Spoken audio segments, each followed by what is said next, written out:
Yo, what's good, YouTube? We are back with another reaction video, and we back with this part 4, the Larry Bird at basketball Larry Bird trim. Well, I said Larry Bird. Well, anyway, 1991 documentary. Let's get straight into the video, y'all. We ain't gonna waste no time at all. Let's get straight into it. Excuse me if you can hear my air condition. I'm gonna definitely mute my mic, but let's get straight into the video. Also, part 3, I did upload it, but it was trying to say that it had some kind of like copyright or something, but they cleared it because I sent the email and it cleared it, so the video is actually up. So just in case any of y'all missed part 3, it's definitely up there, so check it out. But let's get straight into this. As they entered the 1985 season, the Celtics were again ready to follow their leader into battle. We knew we had the best player in the world on our team. We knew Larry was, no question about it, he was the best player in the world. And their strategy was straightforward. The game was very simple. Get the ball to Larry and get out of his way. Williams has it. Williams to Bird again. Up fakes. Fires another three-pointer. Oh! Ties it up! 113 to 113! Larry, I was saying that I won. Besides, everybody in the building knew who the ball was going to anyway. Here's Dennis, gets it into Bird. Larry, a runner. Ball game's over, Boston wins. The thing is, the one thing to know where it's going, but it's another thing to stop it. DJ again to make the inbound pass. The double team in Bird. Larry, fake, fall away. Hits it! Unbelievable. Every night seemed to feature a new Bird exploit, including one against Atlanta that saw him shatter Boston's single-game scoring record. I think it's the greatest shooting exhibition I've ever seen. He was so good that night that the Hawks were giving each other 5. He's unconscious. There's Bird. Bird, 14 seconds, he got fouled. He hit the shot. Bird has 60 points. Larry Bird scores 60 points. Look at the Boston players mob him. With Bird at the top of his game, the Celtics seemed invincible. They would again compile the league's best record, and Bird would win his second MVP. He would not, however, win a championship. Hampered by an elbow injury, he would be unable to lead the Celtics past the Lakers in a rematch of the 1984 finals. You go through the season, you play hard, and you get in the playoffs, and you try to do the best you possibly can, but I just say that this series I didn't play up to my standards. If they want this game more than you, no, I don't think so. We won the win. They just played better. A season that had begun with infinite promise had ended with failed expectations. The fulfillment of that promise, however, would prove to be only temporarily delayed. For 2 seasons, the Celtics had leaned heavily on Bird's leadership. But in the process, they had changed. Now they were no longer simply led by Bird. They had become a team that was cast in his image. A seamlessly cohesive unit, they entered the 1986 season determined to recapture the championship that they had lost. From the start, the Celtics dissected opponents with deadly efficiency. That's the Boston Celtics. To the basket. Bird just hit him with a screen, then gets it back to the Yeah, we went out there with a job in mind, and we all knew what our jobs were. And when we went to work, it was like punching in the clock. You know, for help, I'm on the assembly line, and my job is put the radio knob on the radio. I'm putting the radio knob on the radio, and the other guy's putting in the buttons and putting on the antennas. And, you know, Larry was the antenna man, and we were the button man. For Bird, doing his job had never been more rewarding. Bird to Walton.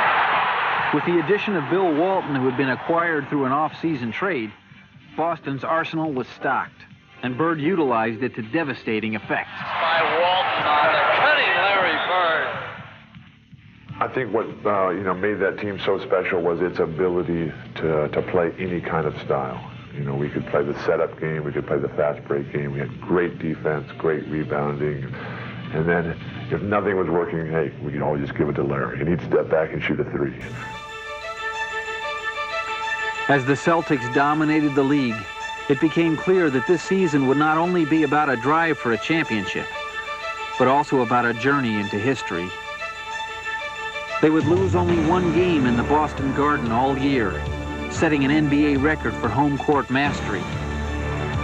They would compile the second-best record in Celtic history, and Bird would join Bill Russell and Wilt Chamberlain as the only players to win 3 consecutive MVPs.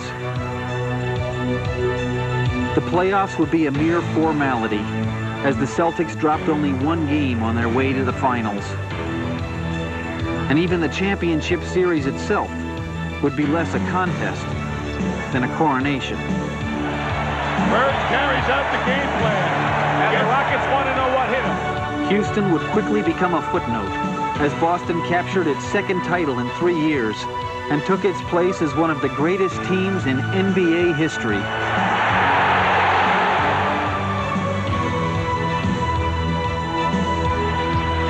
Bird goes in a three-point land. Oh, that's a three-point. He makes it a 28-point lead. Yeah, I always felt that, and still feel that that's the best team I've ever seen in this league. I'm sure Magic's got a team he liked to throw up against it, but to me personally, I thought that's the best team ever assembled since I've been in the league. 16 out of 40, the greatest winning tradition. You did it with hard work and teamwork. You've earned it. It's yours. Enjoy it.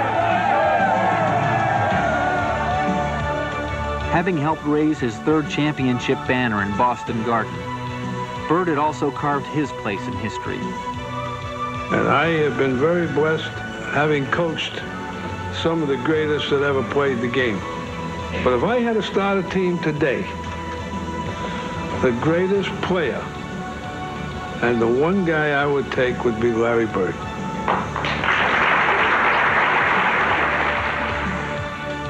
While still in the midst of his career, Bird had already joined the select ranks of Celtic immortals. Okay, Red, you want to say something? What I want to say is, you know how it feels because you've been here before. Me, I haven't scored a point. You know? But you kind of brought the guys here that scored the points. Well, So you're overpaid. Okay, thanks a lot, guys. But Bird and the Celtics would have little time to bask in their glory. The next season would see Boston decimated by injury. Another injury problem for the champions. Will it ever end? But with Bird stoking the flame, their competitive fires still burn brightly. We just band together. We're not going to give up no matter what the outcome was. That we was going to go down fighting. Battling their way to the conference finals, Bird and the Celtics found themselves matched against the hungry young Pistons. And though they would somehow find the strength to play them to a standstill in the first 4 games, in the pivotal 5th contest, Bird would have to reach back for some vintage Celtic magic to rescue his teammates. As the Pistons seized control in the game's final seconds. Seasoning bumps him a couple of times. Isaiah nails it top of the key with 17 seconds to go, and the Celtics call time. It's Detroit by 1, 17 seconds, so Boston goes for the final shot. On the left it goes to Bird. Bird guarded by Mahorn. Drives around him. Goes on in. And the ball gets knocked out of bounds by no, they call it the other way. When we lost the last opportunity to score by throwing the ball away, I was sure it was over. Detroit ball with 5 seconds to go. The game was over, and Detroit had won. Thomas wants to get it in quickly.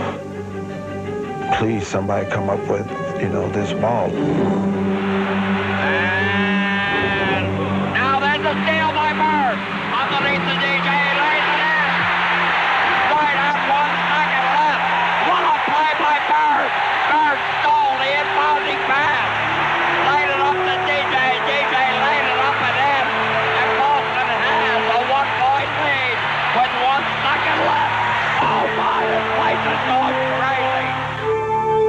Oh, this is right up there with all the great ones that have been played. This is the one you look back on and kind of smile and say, yeah, foot was in the trap, but we snuck out of there somehow. Bird steals it and gets it to Johnson at the buzzer. Oh, my! Yeah, he made a great play, no question about it.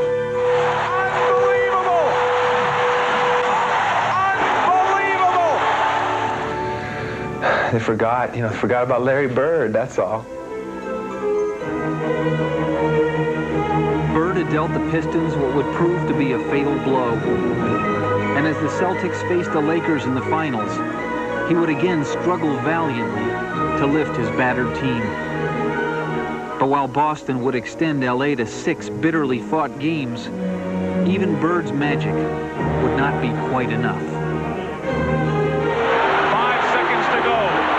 Magic with a hook shot. Scores with 2. Though the Celtics would surrender their title, they would not surrender their pride. Age and injury would conspire to prevent them from reaching the finals for the rest of the decade. But even without their championship mantle, Bird would keep them a team to be reckoned with. I fear no one but Larry Bird, because if you keep it close and he has a chance to win it, he's going to win that game. 2 seconds left. The Bullets by a 1. Aims to Bird. He gets a good shot in the Celtics winner. Incredible. Larry Bird never quits and never says die, and he always feels that he has a chance to win the game. Suns by 2. They throw to Bird.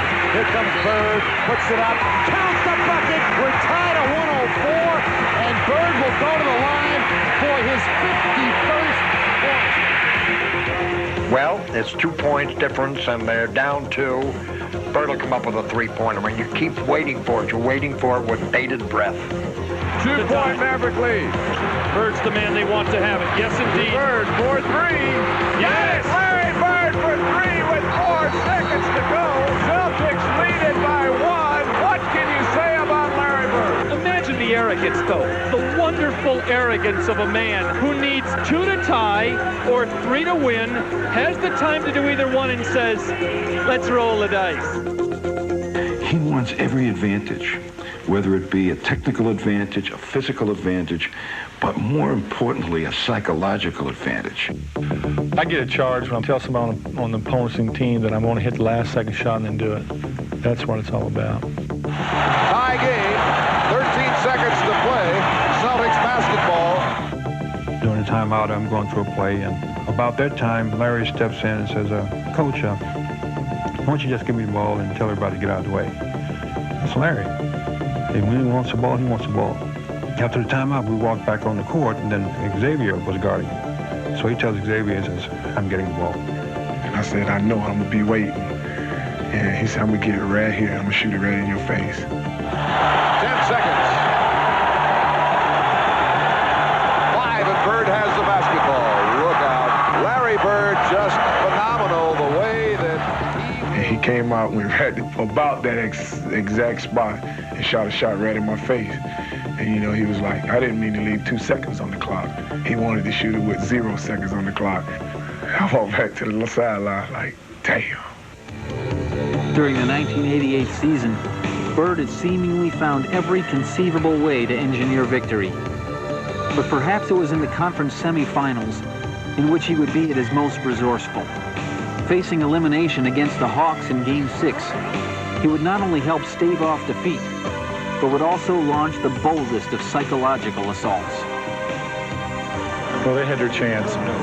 You know, they had a big chance to beat us. I think now that we're going to come out and play like we did tonight, but we're going to be at home. And our shots are going to be dropping a little bit better, and we're going to be running a little bit faster. So I'd say Sunday's going to be a big win for the Celtics. Despite Bird's brash words, the Hawks seemed unintimidated. And it would quickly become apparent that if Larry was to make good on his prediction, he would have to contend with a high-flying Dominique Wilkins, who would simply play the game of his life. Bird now gets free. Here's Wilkins. That's what they must have. That's free. Hands in for the field goal. Puts the Celtics back on top. Mano duel. Bird versus Wilkins. Dominique hits a 3. Ties it for Atlanta.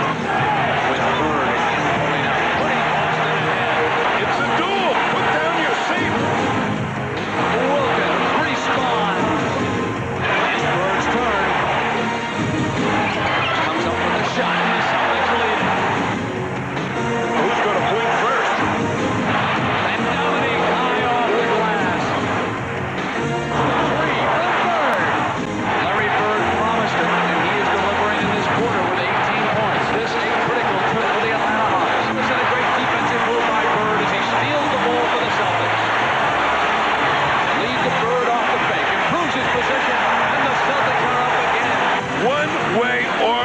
moment, Bird kills you. Another defensive stop. A must here for the Hawks.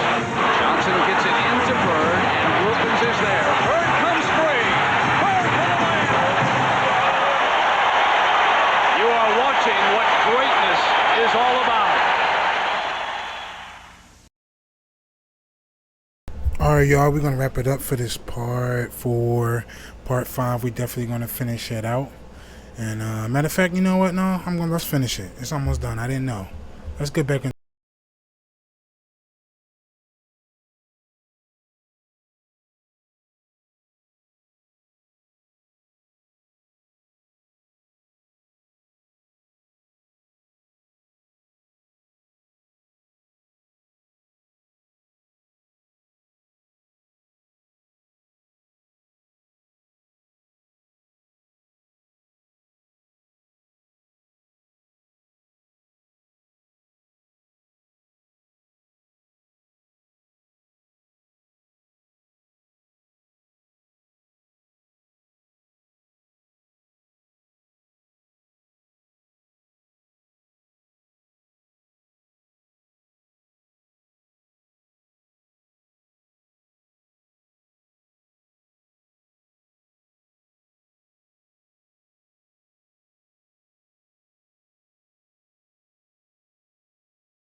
Got to play like that every night. The challenges he faced had changed, but Bird had remained steadfastly the same. And Larry still kind of comes in with that 22-year-old attitude about basketball. Bird again on the other end, short with the hook. Catlidge a traffic rebound. Bird strips it, tips it. Yeah! He was just a phenomenal teammate who could do anything and everything by himself, but always in the framework of the team. I care about my teammates. I want to see my teammates do well. He personified that. He's brought his values that he had in the 7th grade in French Lick, Indiana, and he stayed with them. I remember distinctly one summer calling him in. He was working out in Terre Haute, and I caught him in the boys' club there. And he called me back, and I said, Larry, I said, the president of Harvard called, and he wanted to know, would you be kind enough to address the freshman class on the values of having a college education? It'll only take you 10 or 15 minutes, to do so. He said, no. I said, well, also, Sports Illustrated wanted to put you on the cover, and they wanted you to take some pictures, and they said it wouldn't, take that much time. He said, no. I said, Life magazine also called. They want to just take pictures. They didn't want to do an interview. They'll run a 10-page spread on you, and they just want to follow you around and have your permission to take pictures. He said, no. He said, Mr. Wolf, he says, I thought you said this call was important. Larry Bird grew up in French Lick, Indiana, with a ball, a basket, and a dream. Around here, you learn to play by yourself or with a friend. And if you're going to make anything of yourself, you've got to do it on your own. Practicing long after his friends had gone home, he would find the essence of the game, and in many ways, of himself. I think Larry always looked at himself as a poor person, and this was his claim to fame. This was his opportunity to really show people, that he's as good as anyone else. He has played with the passion of the underdog,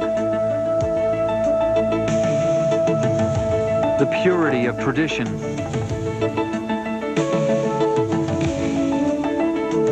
and a vision that is his alone. You look at people like MacArthur, when war happens, and Patton, General Patton, there's a war for them to shine in. Larry was born to play basketball. Touching the hearts of all those who have watched him play, he has left behind a sense of wonder and a legend.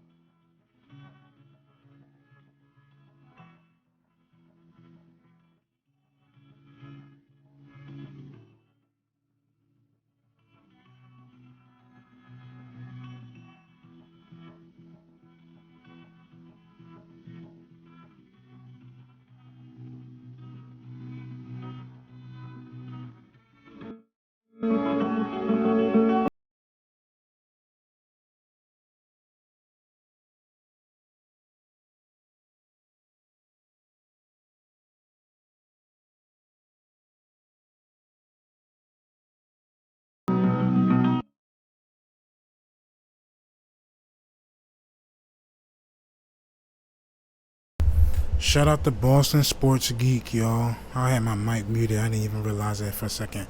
But yeah, this was a good one, man. I thought I'd just like, you know what, it's a couple more minutes. Let me finish it out. I thought it was much longer. But yeah, this is definitely a good documentary. You know, I had to keep my word and do this documentary. But this was really good. This is really good. Just imagine if this is like HD clear. Pshoo, man, oh man. This would be so perfect, so crisp. But yeah, I definitely got some good new videos coming after this that I got saved up, ready to drop. So they're going to be dropping real soon, man. Deeply appreciate all of them support. Hope everybody really enjoyed this video. Hope everybody really enjoyed this documentary, because I know I enjoyed it. Really enjoyed it. But yeah, subscribe if you're new. Hit that like button, turn on that bell, man. I'm uploading every single day. And we're going to get straight on to the next video. If you got some videos you want me to do, leave them down in the comments down below. Or you can send them to my email at thatphillyboy9@gmail.com. And I'm out of here on to the new videos. Got some good ones coming. I'm definitely going to be start going live again, so definitely look out for that. But yeah, I'm trying to figure out what we can do. I don't know if I'm going to sit here and just talk to y'all. And yeah, that's about it, y'all. That's about it. And yeah, love y'all so much. I'm out of here on to the new videos. Love y'all so much. Hope everybody has a good weekend, a day and night, wherever you at. Definitely look out for some more videos. I'm out, y'all. Love y'all. Peace.